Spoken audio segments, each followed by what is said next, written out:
got it? Yeah. Explain, Trev. Oh, I see. We're filming. Yeah. Okay, so yeah,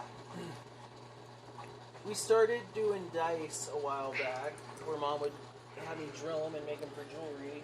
Yeah. And the first batch was a pain because we didn't have this beautiful thing. And I actually went and bought this clamp as is, and then I drilled through it with a metal drill bit on both sides, so I could Line the dice up. line the dice up in it.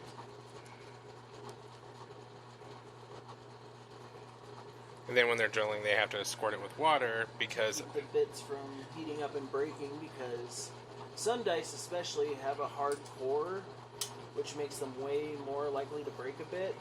And then you also just have a tiny bit that you're working with, so... And when we first started, we broke bit after bit until we realized we needed water. Yeah. And then you can see right here on the plate where I've actually... Because I always use the little slot here to line this guy up. And there's a little spot where there's a divot where we've drilled out the metal of the plate a couple times. Yeah. So, Ready? Let's hope this works, because this is a type of dice called a ghost dice, I guess. Hold on, Mom.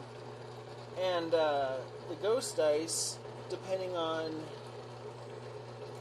different things, sometimes fluoresce when you go through them with the drill bits. And I'm hoping that we can catch it on tape. And it doesn't look like we're gonna. Oh, well, it's still cool what you're doing. Yeah. Like when I did the clear orange, and because they're glow-in-the-dark dice, when I did the clear orange one with the drill bit, they actually would light up as I was going through the bits, which was really cool because the heat of the bit going through. Oh, that's probably why we're using water. We're cooling it off too much for it to fluoresce. But that's okay. No big deal. I'd rather have it cool and not break than worry about getting it to fluoresce. Right.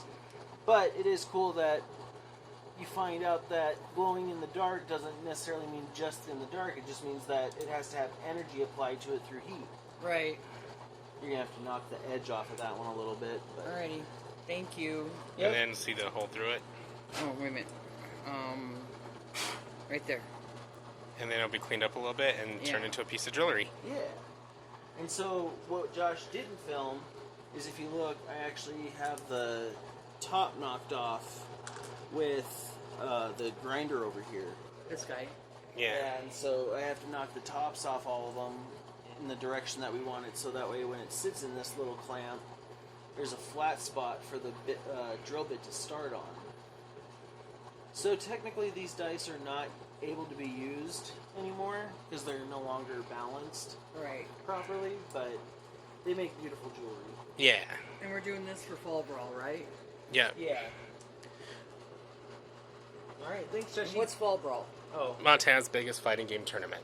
Yeah. And at the end of October. Yeah. Yeah. Okay.